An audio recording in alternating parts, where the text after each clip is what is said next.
Hello student, this is Priyanka Srivastava, your chemistry teacher.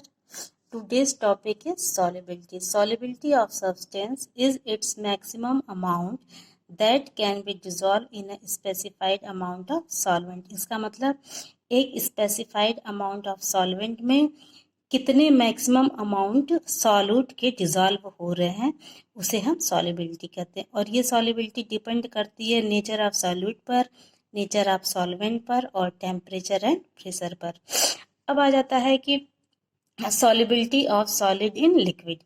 Every solid does not dissolve in given liquid, यानी कि हर solid जो है liquid में dissolve नहीं होते हैं।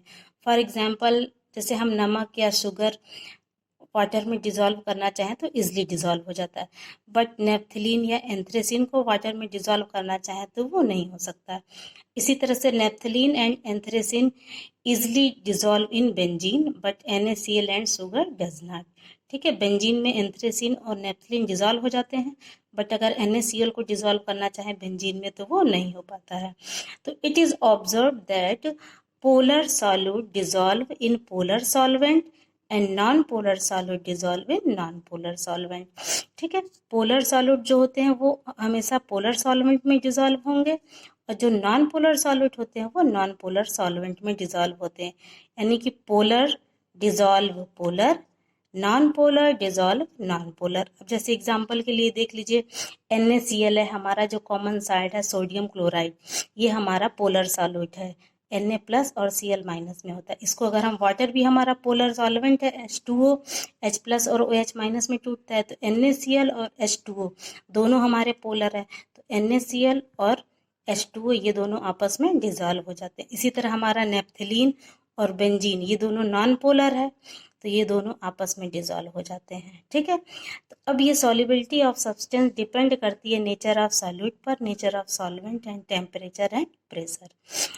नेचर ऑफ सॉल्यूट का मतलब ये हो गया कि सॉल्यूट हमारा पोलर है या नॉन पोलर। अगर सॉल्यूट पोलर है तो पोलर सॉल्वेंट में डिजॉल्व होगा, नॉन पोलर है तो नॉन पोलर में डिजॉल्व होगा। उसी तरह सॉल्वेंट भी हमारा अगर पोलर सॉल्वेंट है तो सिर्फ पोलर सॉल्यूट को ही डिजॉल्व करेगा, उसका इंटरेक्शन सिर्फ पोलर सॉल्यूट के साथ होगा। और अगर हमारा नॉन पोलर सॉल्वेंट है तो उसका इंटरेक्शन जो गुड इंटरेक्शन होगा वो नॉन पोलर सॉल्यूट के साथ होगा। तीसरा हमारा आ गया टेम्परेचर और नेक्स्ट आ गया प्रेशर। अब टेम्परेचर का क्या इफेक्ट पड़ता है? Effect of temperature, the solubility of solid in liquid is directly proportional to the temperature. ठीक है, जो सॉलिड की सॉल्युबिलिटी होती है वो टेम्परेचर के डायरेक्टली प्रोपोर्शनल होती है। जैसे फॉर एग्जांपल अगर हम एक गिलास में पानी में 3 चम्मच शक्कर डाल देते हैं या नमक डाल देते हैं तो वो ईजिली घुल जाता है। बट सपोज करते हैं कि अगर हम चौथा चम्मच अगर शक्कर या नमक डालते हैं तो वो नहीं घुल रहा है। ठीक है, इसका मतलब वो सैचुरेटेड बन चुका है। बट जैसे ही उसको हम गर्म करेंगे, पानी को गर्म करेंगे, तो जो नमक प्रेसिपिटेट के रूप में नीचे बैठा हुआ था बॉटम में, वो भी जो है घुलना स्टार्ट कर देता है। तो इसका मतलब क्या हो गया कि सॉल्युबिलिटी जो सॉलिड की होती है वो टेम्परेचर के डायरेक्टली प्रोपोर्शनल होती है। यानी टेम्परेचर इंक्रीज करने पर सॉल्युबिलिटी जो है इंक्रीज कर जाएगी और टेम्परेचर डिक्रीज करने पर सॉल्युबिलिटी डिक्रीज कर जाएगी। अब नेक्स्ट आ गया हमारा effect of pressure. Pressure does not have any effect on solubility of solid in liquid. ठीक है, सॉल्युबिलिटी जो सॉलिड की सॉल्युबिलिटी होती है लिक्विड में उस पर प्रेशर का कोई इफेक्ट नहीं पड़ता। क्यों नहीं पड़ता? Because solid and liquid are highly incompressible and remain unaffected by changes in pressure. अब एक और टॉपिक आ जाता है हमारा डिसोल्यूशन। डिसोल्यूशन का मतलब होता है when a solid solute is added to the solvent, some solute dissolve and its concentration increases in solution. जैसे हम किसी भी सॉल्वेंट में कोई सॉल्यूट डिसॉल्व करते हैं तो क्या होता है कि उस सोल्यूशन का कंसंट्रेशन इंक्रीज कर जाता है। तो इस कंसंट्रेशन जब इंक्रीज कर रहा है इसका मतलब वो सॉल्यूट आराम से उसमें अच्छे से डिसॉल्व हो गया है। तो इस प्रोसेस को कहा जाता है डिसोल्यूशन।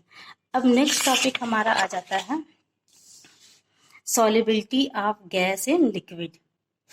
तो कुछ गैसेज होती हैं लिक्विड में या वाटर में इजीली डिसॉल्व हो जाती हैं, कुछ नहीं हो पाती हैं।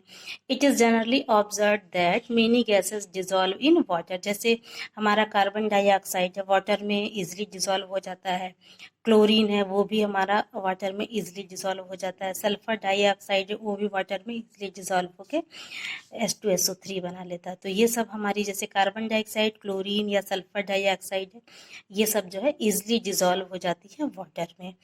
अब सॉलिबिलिटी ऑफ गैस जो लिक्विड में डिसॉल्व हो रही है, ये भी प्रेशर और टेम्परेचर पर डिपेंड करती है।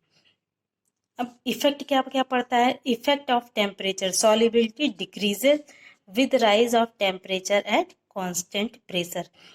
किसी भी गैस की सॉलिबिलिटी लिक्विड में टेम्परेचर बढ़ने के साथ कम हो जाती है। फॉर एग्जांपल जैसे हम कोल्ड ड्रिंक वगैरह पीते हैं तो उसमें कार्बन डाइऑक्साइड गैस मिक्स होती है, जिसकी वजह से हमको चिलिंग इफेक्ट आता है, यानी ठंडा महसूस होता है। लेकिन सपोज दैट अगर कोल्ड ड्रिंक गर्म हो तो हमको वो चिलिंग इफेक्ट जो है नहीं पता चलेगा। तो इसका मतलब जो है, जब कोल्ड ड्रिंक ठंडी कब होती है? जब उसमें अच्छी तरह से जो है वो कार्बन डाइऑक्साइड डिजॉल्व होती है। लेकिन अभी उसी कोल्ड ड्रिंक को हम गर्म कर देते हैं तो क्या हो जाएगा? कार्बन डाइऑक्साइड उसमें से वेपराइज हो जाएगी और उसका चिलिंग इफेक्ट खत्म हो जाएगा। तो इसका मतलब solubility of gas in a liquid decreases with rise of temperature at constant pressure. Next आ जाता है हमारा इफेक्ट ऑफ प्रेशर।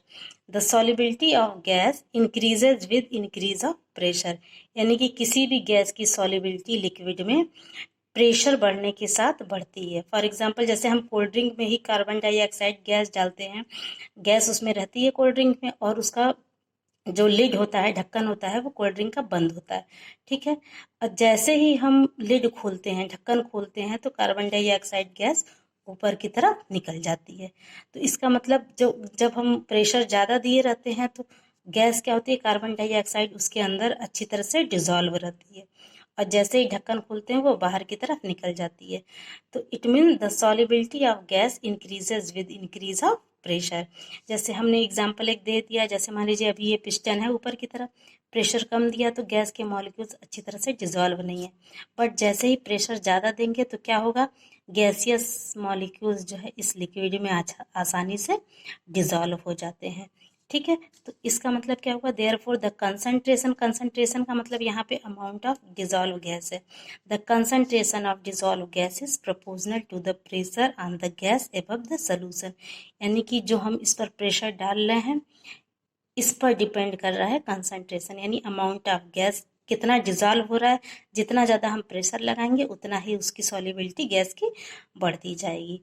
अब इससे रिलेटेड एक हमारा आ जाता है Henry law.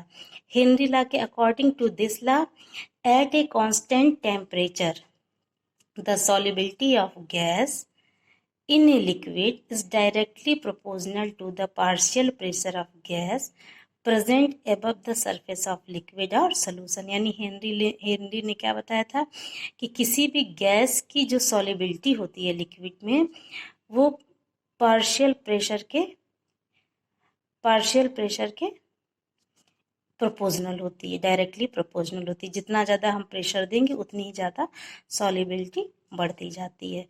If we use the mole fraction of gas in a solution as the measure of its solubility, अगर इसकी solubility को हम एक मोल फ्रैक्शन के रूप में लेते हैं, then the Henry law stated, अगर हम मान लेते हैं हम इसकी जो सॉलिबिलिटी है उसको हम मोल फ्रैक्शन के रूप में ले लेते हैं, तब हेनरी ने कहा था कि the partial pressure of gas in vapour phase is directly proportional to the mole fraction of gas.